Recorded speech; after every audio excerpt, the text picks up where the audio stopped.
Mark Crossfield here, in my hands today, Cure RX putter range. I've got the RX 3, 4 and stood here on its own, the 5, weight packs, changeable lies, very interesting putters these ones.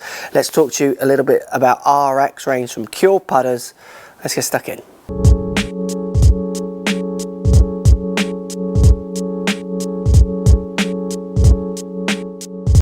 So RX range, I've got the RX 3, which is a slightly smaller head than the RX 4, going up to the bigger head with the RX 5.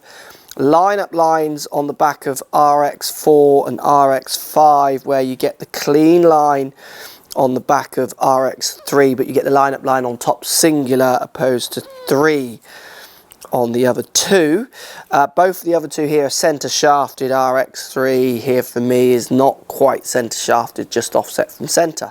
Now the unique properties with this, I've actually got the card in my pocket, so you can see this putter here stood on its own. I have loaded this putter up with all the weights I can put on it that I think you can, because it's a little bit complicated, but that is as heavy as I can get it.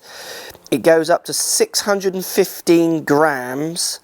Of MOI qualities of 18,000 according to their chart, where if we come down to the smaller head, the RX3, and I've just got kind of caps and screws in there, you can actually take them off as well. You're getting around, I think, the 7,000 MOI properties and around the 350 gram weight. So almost doubling the weight on this one, and MOI properties shooting through the roof. So MOI, resistance to twist, keeping the ball speed up across that face, hopefully helping you hit some better distance putts more consistently, which might help you hole a few more putts. I mean, the fact that stands up on its own is fantastic in itself, isn't it? You also can change the lie. You unscrew here at the bottom and at the back, and you're moving the lie around, like I said, to try and fit it in to where you would want it. Now, I've got the heaviest one and most upright in the 5. The 4, I've got it in medium weight and flat, so you can see the different lies here.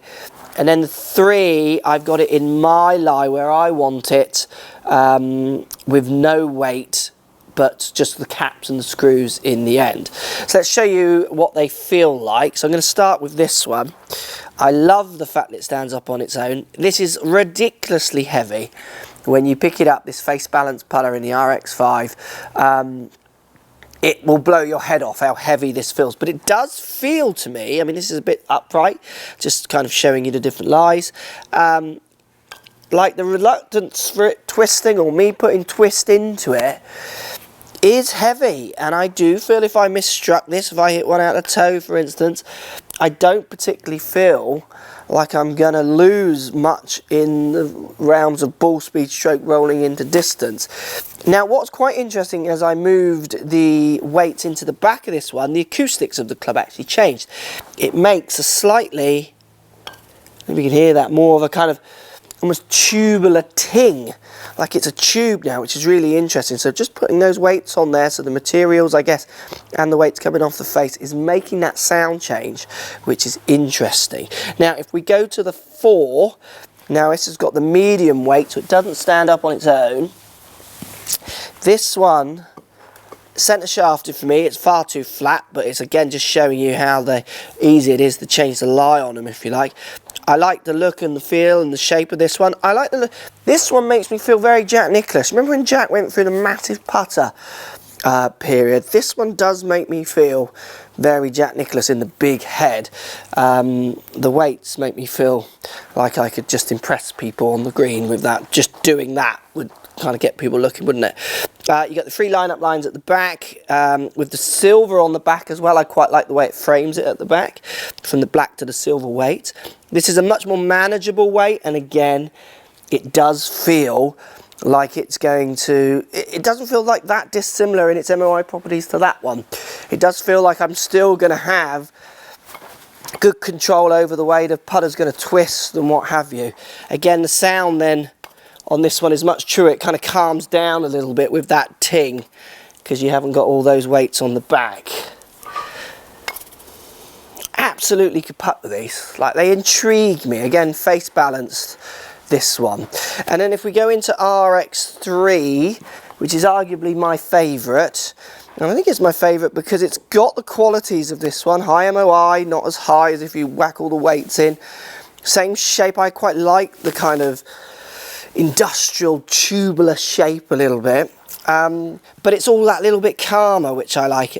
This now, what's really interesting when you use this one and that one, but certainly one with all the weights, this now just feels like, you know, really like it's just going to float away. It feels so light. So I actually had to stop putting with that one when I had it in my office because it was making my putter feel ridiculous.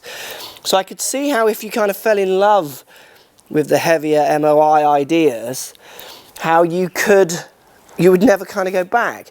Milled faces on all of them, not going for any grooves, which is quite interesting. I really like these. I like the idea of the RXC. They're quite unique. I think you're going to have to be not afraid to kind of put yourself out there a bit with a putter. But certainly on the testing I've done so far, hitting it on different parts of the face, just the way it feels, I do feel like distance control with these could be improved for maybe lots of golfers. Certainly when you start really jacking up the weights. Interesting putters, Cure RX3 range. Post comments down below. What do you think? I mean, who doesn't want a putter to stand up on its own? That's amazing. Follow me on Twitter, Facebook, Instagram, Snapchat, Periscope, all the normal social places. Also, come and visit my new website, markcrossfieldgolf.com. See you over there.